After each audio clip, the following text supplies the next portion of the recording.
من والصلاة والسلام على رسول الكريم وعلى آله وأصحابه ومن استنى بسنة إلى يوم الدين.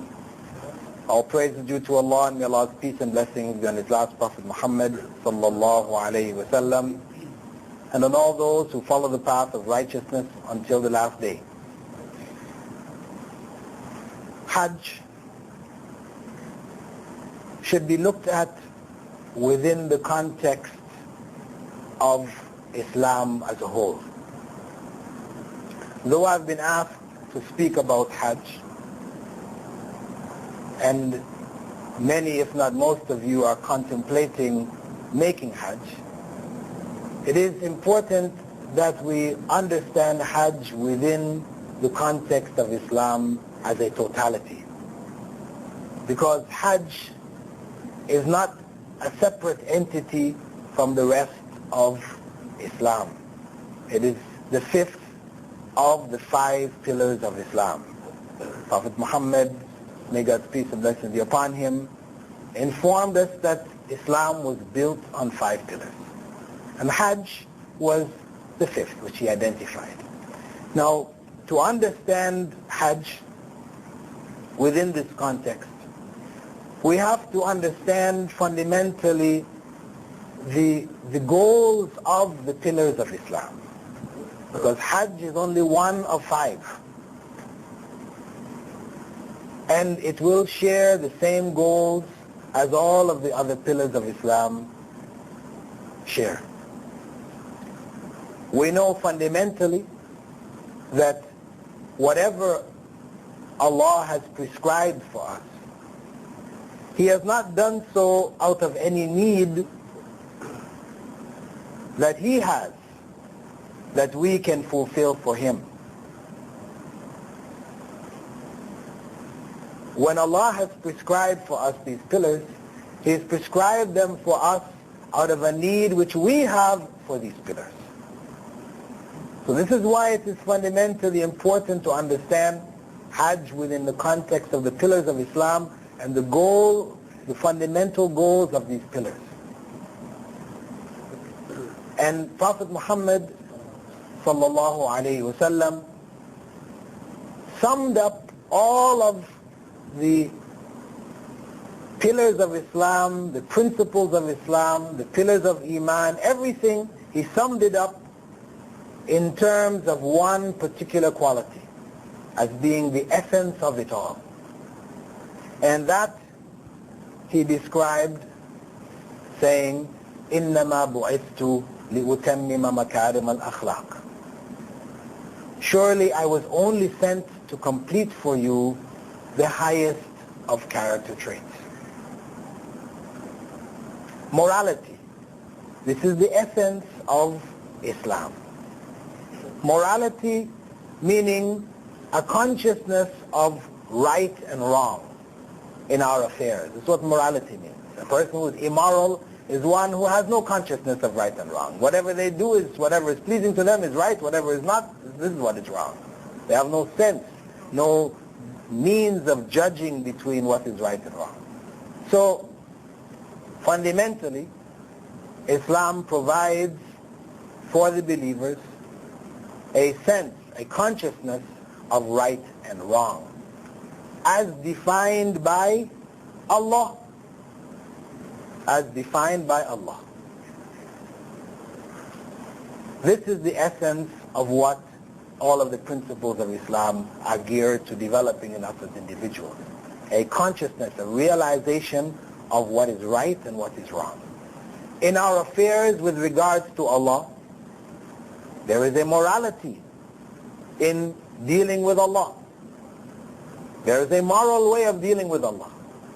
And Allah has defined how that way should be. It is fundamentally worship. As Allah said, وَمَا خَلَقْتُ الْجِنَّ وَالْإِنسَ إِلَّا لِيَعْبُدُونَ. So that is that Allah has not created the jinn and mankind except for His worship. So the moral approach to God is one of submission in worship. Right. Submission in worship to God as one God. not a multiplicity of gods, not a God who is represented by his creation, worshipped within his creation in the form of idols or human beings or anything like this, but the true God. All of this has to do with the morality, the rightness and the wrongness in our relationship to God. And there is morality that we should know, we should realize, it should be a part of our character with regards to other human beings, the society in which we live, as well as the creation that has been submitted to us, the world, the world of the animals and the vegetation, etc. There is a moral way of dealing with all of this. How do we know this? Because Prophet Muhammad ﷺ in Sahih al-Bukhari informed us that a woman went to paradise because of a dog, and another woman went to hell because of a cat. He explained that a woman of the past who was a prostitute from the people of Bani Israel, from the Israelites, she came to a well and had gone in and gotten some water and drank. When she came out, she saw a dog outside, panting, thirsty, dying of thirst.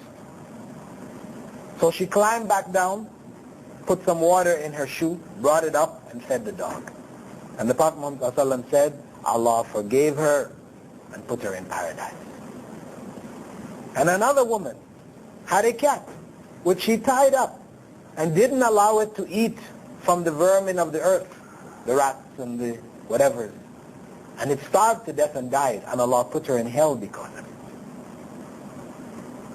So this is telling us that how we deal with such lowly things as cats and dogs can determine our future. There is a right and a wrong way. Even the dog, which we as Muslims abhor, we try to keep as far away from dogs as possible in general. But yet, in treating the dog properly, humanely, there is reward. So, this is Islam. These are the principles of Islam.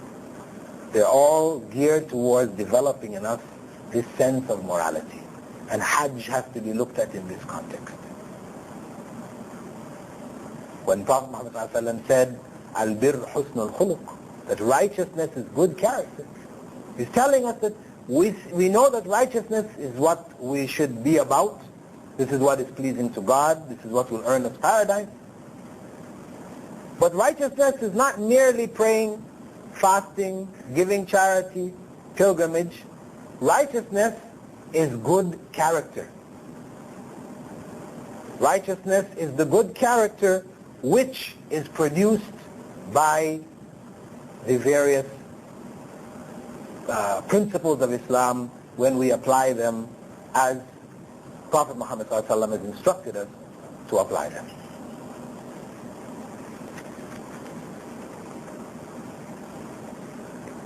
Now, in coming to Hajj itself,